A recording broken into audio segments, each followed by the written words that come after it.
Bonjour à tous, bienvenue dans la première édition du JT de Puissance Télévision. Nous sommes le samedi 21 mai, voici les titres. Ce week-end se tenait la 7ème édition de la Foire Expo de Saint-Dizier, une année de progression, tant en visiteurs qu'en exposants. Saint-Dizier, ville sportive, le samedi 8 mai se déroulait les 10 km de Saint-Dizier, une course en semi-nocturne qui elle aussi attire. Exercice Airnuc 2016, préparation en cas de scénario catastrophe. Et je le disais en titre, la 7ème édition de la Foire Expo de Saint-Dizier se tenait du 13 au 16 mai dernier au Parc du Jard, une édition record, reportage Berthier Chevalier, Nicolas Fontaine et Rim Murman.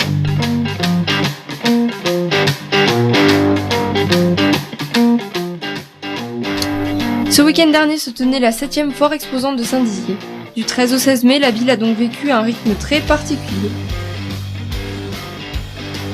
Toujours organisée par la compagnie des événements et présentée par notre Jean-Pierre aux 1000 costumes, cette année a été l'année de tous les records.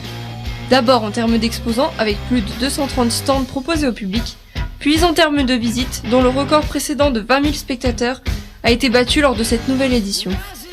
Le chapiteau d'artisanat, quant à lui, n'a jamais été aussi grand.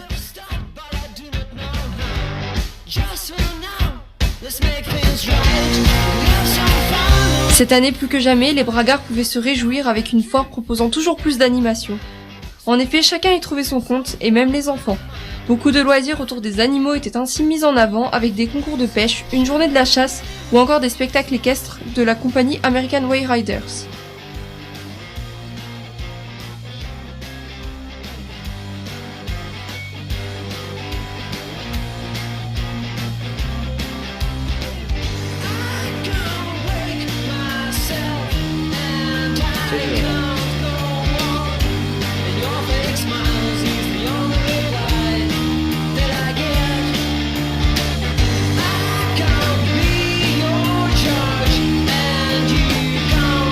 Invité d'honneur cette année, le Québec et toutes les spécialités que nous lui connaissons. Les invités français ont donc pu voyager dans ce stand de 600 mètres carrés, regorgeant de belles denrées.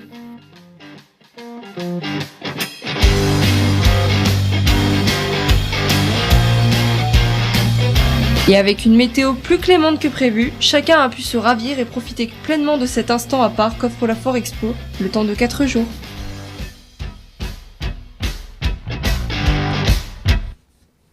Foire Expo de Saint-Dizier, durant laquelle, je vous le rappelle, le lancement de notre chaîne Puissance Télévision a eu lieu.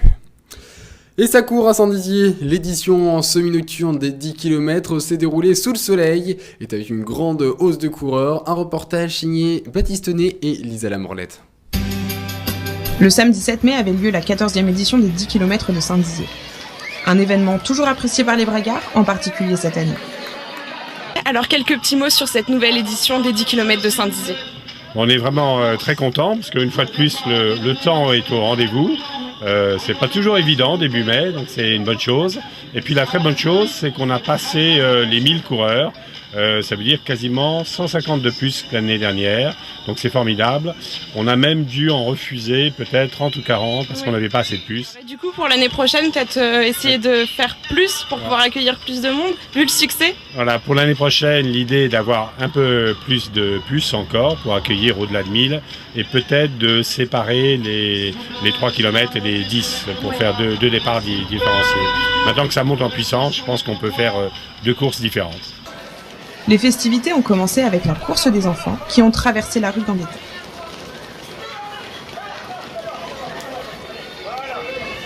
À 20h, le départ est devenu plus grand.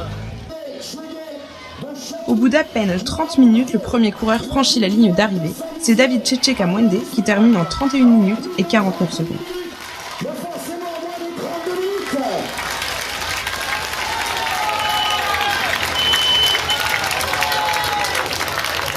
Puis arrive en seconde position Frédéric Falksac. Enfin, c'est Bastien Quigny qui termine le podium.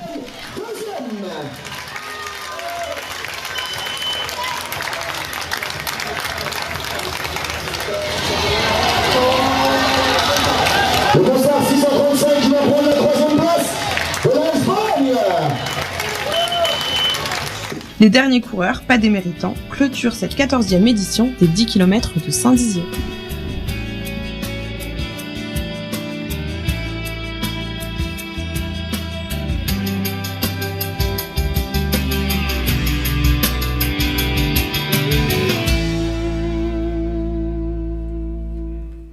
Et à noter également que le 1er mai a lieu la seconde Run Fire en Sarreville, une course de 8 km qui elle aussi attire puisque 330 coureurs étaient sur la ligne de départ. Un exercice grandeur nature s'est tenu à Saint-Dizier ces 18 et 19 mai sur le thème de la sécurité nucléaire. Les forces de la base aérienne 113, de la préfecture de la Haute-Marne, des sapeurs-pompiers, de la police, de la gendarmerie et également de l'autorité de sûreté nucléaire de défense ont été mobilisés pour l'exercice AirNuc 2016, celui-ci permettant de tester la mise en œuvre des plans de réaction et de la capacité des cellules de crise à limiter les conséquences d'un accident nucléaire, tout en assurant la protection de la population riveraine et de l'environnement. Et si vous êtes désireux de vous inscrire au concours des Maisons Fleuries, vous pouvez le faire jusqu'au 2 juin. Les inscriptions sont possibles à travers les 5 points d'inscription de Saint-Dizier et sur 6 catégories, maison avec jardin, balcon ou encore café et restaurant. Plus d'informations sur le site saint-dizier.fr.